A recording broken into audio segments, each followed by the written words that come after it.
Je suis Denise Nyakeru, la cadette d'une famille de 8 enfants, dont 4 filles et 4 garçons. Je suis orpheline de père et de mère depuis l'âge de 9 mois. Je ne les ai pas connus. J'ai étudié un peu à Kamina et à Kinshasa, au lycée Tobongisa, là où je fais la coupe et couture. Ensuite, je suis allée en Belgique à l'âge de 18 ans. Et là, j'ai connu mon mari quelques années après. Nous avons vécu en Belgique depuis toujours, donc à Leuven, entre autres à Bruxelles. Je l'ai rencontré, il était déjà fils d'opposant. Donc vous pouvez imaginer la vie qu'on menait. On a eu à faire des études, des formations pour pouvoir nous en sortir dans ce combat qui n'était pas facile, mais je ne m'en plains pas. Alors, en tant qu'aide-soignante, j'ai fait des études d'infirmière, mais je n'ai pas terminé, donc j'ai fait une année. J'avais besoin de travailler à cette époque. En tant que soignante, tout simplement, je travaillais dans différentes maisons de repos, dans des hôpitaux. Et voilà, j'ai fait quand même 10 ans de carrière. C'est vrai que c'était pas facile, c'était un monde que je devais découvrir. Mais par après, j'ai compris que c'est un métier que j'aimais beaucoup. Et voilà que en 2017, quand mon mari m'a dit qu'il voulait se présenter aux élections présidentielles, j'avoue que j'ai beaucoup réfléchi. Je me suis dit, bon, est-ce qu'on va y arriver ou pas? Je ne sais pas, mais bon. On est venu, il s'est enrôlé avec nos peu de moyens qu'on avait. Le Seigneur était avec nous. Et là, j'ai compris que ma vie ne sera plus comme avant. Alors, durant la campagne, ce que j'ai remarqué, c'est que vraiment, il y a beaucoup d'attentes. Les gens ont besoin de changement, ont besoin de se sentir valorisés, écoutés surtout et accompagnés dans leur vie. J'étais en face des filles qui n'étaient pas préparées à avoir des enfants. Et j'ai compris qu'il y avait ce problème-là d'encadrement. J'ai vu des enfants qui ne vont pas à l'école, dont les parents, plutôt les mamans, parce que j'ai pas eu à discuter beaucoup avec des hommes, qui me disent que les enfants ne savent pas aller à l'école. C'est des enfants qui sont abandonnés à eux-mêmes. Lorsque je voyais d'autres personnes qui étaient vraiment, qui n'y croyaient plus, qui se disaient que voilà, vous êtes là tout simplement parce que vous voulez qu'on vote pour vous et vous allez nous oublier, vous n'allez rien faire pour nous. C'est qu'il y a des personnes qui ont tellement des blessures, des douleurs ou qui sont désespérées. Vraiment remettre un sourire ou leur donner un peu de chaleur au cœur n'est pas facile. Croyez-moi, c'est pas facile. Et c'est face à cette souffrance que je me suis dit, si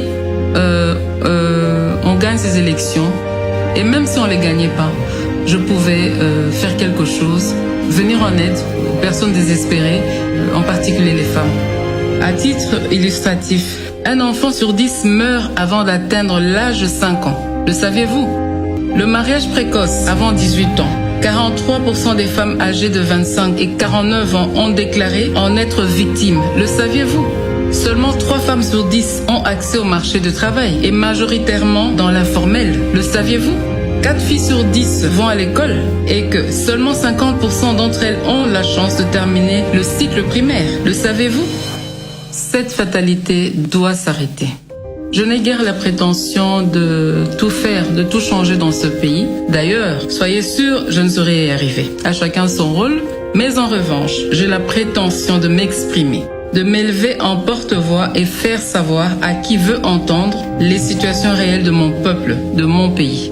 Non, je ne resterai pas inerte, ni silencieuse. Je fais le choix, pas simplement de m'exprimer, mais aussi et surtout d'agir. C'est pourquoi je lance aujourd'hui le mouvement Plus Forte.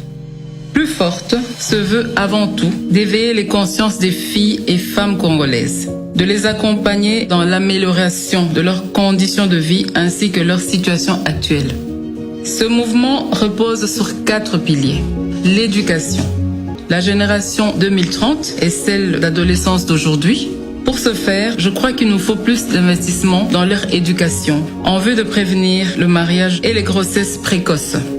Nous aurons les femmes plus fortes en 2030 si nous investissons aujourd'hui dans l'éducation de nos filles. La santé.